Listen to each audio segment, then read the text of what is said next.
membawa Kristus kepada bangsa-bangsa dan bangsa-bangsa kepada gereja Tuhan. 31 Mei 2025. Tidak terlambat menerima kasih karunia Tuhan. Lukas bab 23 ayat 39 hingga 43. Seorang daripada penjahat yang disalib di situ mula mencelanya. Dia berkata, "Bukankah engkau Kristus? Selamatkanlah dirimu dan kami." Tetapi seorang penjahat lagi menegurnya, "Tidakkah kamu takut akan Allah? Kita sama-sama dihukum mati. Bagi kita, hukuman ini adil kerana kita menerima balasan yang setimpal, tetapi orang ini tidak melakukan kesalahan apa-apa." Dia berkata kepada Yesus, "Ya Yesus, ingatilah aku ketika engkau menaiki takhta kerajaanmu." Yesus menjawab, "Sesungguhnya aku berkata kepadamu, pada hari ini juga engkau akan bersamaku dalam Firdaus." Siapakah penjahat ini yang berpaling daripada dosa kepada juru selamat, daripada kematian kepada kehidupan kekal? Sejarah dan Alkitab tidak memberi kita maklumat, tetapi secara tradisi, dia diberi nama Dismas.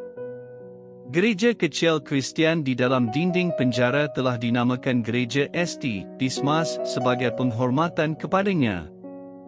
Ini bukanlah satu sindiran tetapi untuk memberi keyakinan kepada mereka yang dipenjarakan.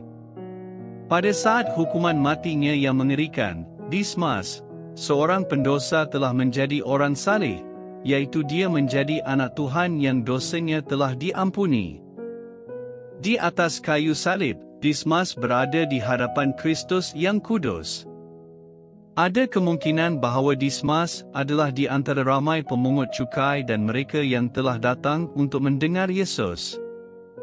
Benih firman Tuhan boleh disimpan di dalam hati manusia untuk masa yang lama, lepas itu bertunas tanpa diduga dan tumbuh dengan cepat. Sekurang-kurangnya, Dismas telah mendengar inilah Yesus, Nabi dari Nazaret di Galilea. Pasti terdapat banyak perbincangan mengenai Yesus selama 3 tahun ini.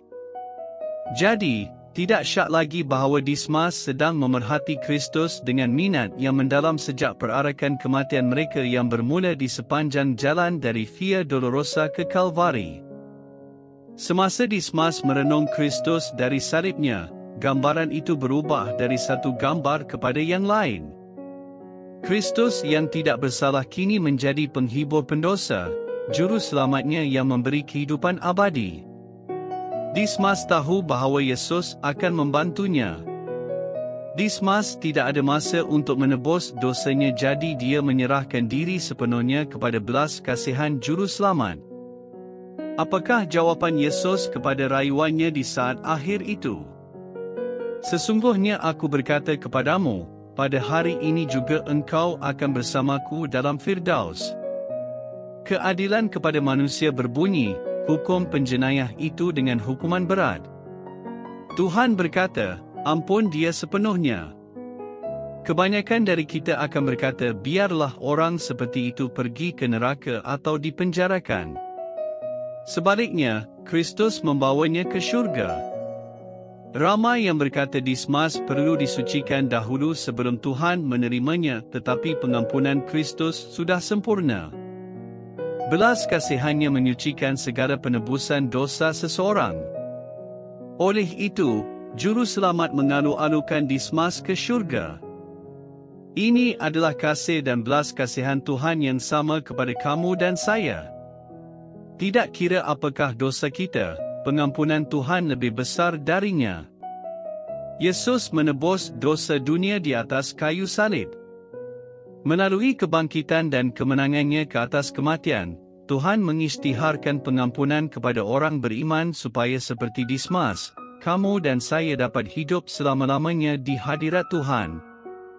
Kita berdoa, Bapa Syurgawi, terima kasih atas pengampunan yang telah disempurnakan kepada kami semua melalui anak-Mu, Yesus Kristus.